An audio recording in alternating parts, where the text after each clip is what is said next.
friends, welcome to Madras Samayal.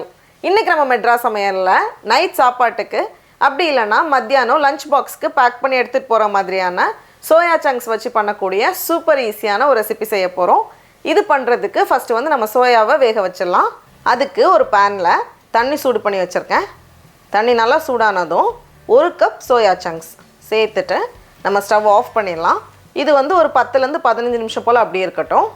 இப்போ soya chunks நல்லா ஊறினதுக்கு அப்புறமா 1-2 வாட்டி பச்சை தண்ணியில் அலசிக்கோங்க.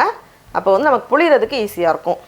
தண்ணியை ஃபுல்லாக புளிஞ்சிட்டு இதை வந்து ஒரு மிக்ஸி ஜாரில் மாற்றிடலாம். மாற்றிட்டு 1-2 வாட்டி நம்ம அரைக்கும் போதே இந்த மாதிரி அழகாக வந்துடும். இப்போது ஒரு பேனில் 2 டேபிள் ஸ்பூன் எண்ணெய் சேர்த்துக்கோங்க. எண்ணெய் சூடானதும் இதில் கொஞ்சமாக கடுகு உடஞ்சதும் இதில் 1/2 டீஸ்பூன் சீரகம் சேர்த்துட்டு நல்லா ஒரு வாட்டி கலந்ததுக்கப்புறமா இதில் ஒரு வெங்காயம் அதை வந்து கொஞ்சம் சின்னதாக கட் பண்ணி வச்சுருக்கேன். கூடவே 1 டீஸ்பூன் இஞ்சி பூண்டு விழுது, ஒரு பச்சை மிளகாய் அதை வந்து சின்னதாக கட் பண்ணி வச்சுருக்கேன், ஒரு கொத்து கருவேப்பிலை இலை அதையும் இந்த மாதிரி சின்னதாக வெட்டி வச்சுருக்கேன். எல்லாத்தையும் சேர்த்துட்டு இந்த வெங்காயம் கொஞ்ச நேரம் வதங்கட்டும். இப்போது மசாலாவுக்கு கொஞ்சமாக மஞ்சள் தூள், 1 டீஸ்பூன் சீரகத்தூள், 1 டீஸ்பூன் கரம் மசாலா, 1 டீஸ்பூன் மல்லித்தூள், காரத்துக்கேற்ப மிளகாய்த்தூள் நான் வந்து 1 டீஸ்பூன் சேர்த்துருக்கேன். மசாலாலாம் சேர்த்துட்டு இதை ஒரு வாட்டி கலந்து விட்டுடலாம்.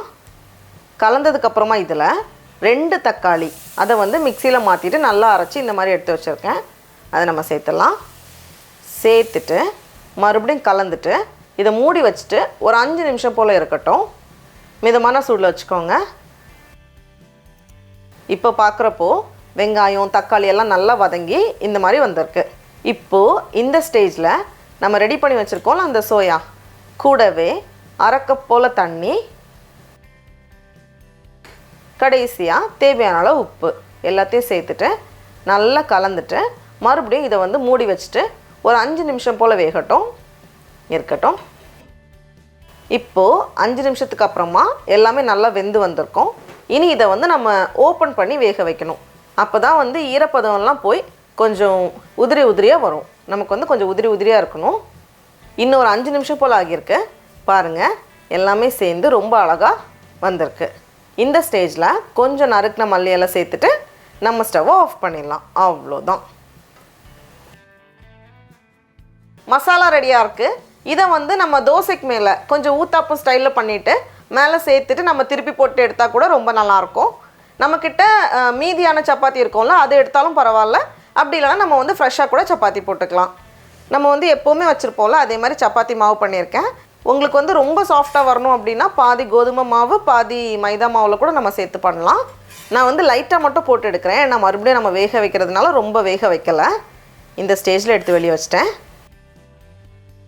அதுக்கப்புறமா நமக்கு வந்து முட்டை வேணும். நான் வந்து ஒரு சப்பாத்திக்கு வந்து ஒரு பாதி முட்டை வர மாதிரி சேர்த்துக்கோங்க. கொஞ்சமாக உப்பு சேர்த்து நல்லா கலந்து வச்சுருக்கேன்.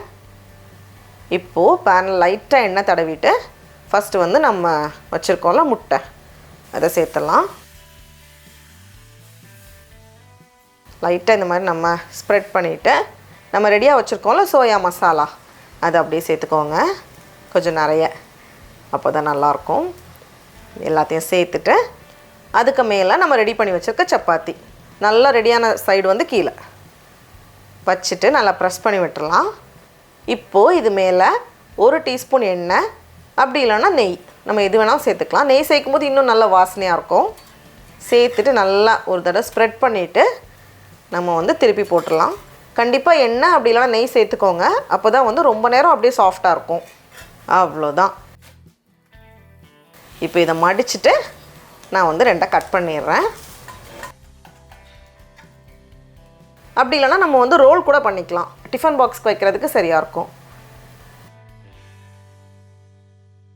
டடா, நம்ம வந்து மீல் மேக்கர் வச்சு பண்ணக்கூடிய ரோல் வந்து ரெடியாக இருக்குது.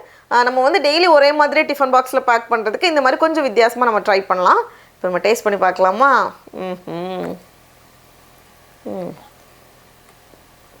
ரொம்ப நல்லாயிருக்கு. நீங்களும் கண்டிப்பாக இந்த ரெசிபியை வீட்டில் செஞ்சு பாருங்கள். உங்களுக்கு இந்த வீடியோ பிடிச்சிருந்துச்சுன்னா மெட்ராஸ் சமையலுக்கு சப்ஸ்கிரைப் பண்ணுங்கள். நாவின் சுவையரும்புகள் மலரட்டும்.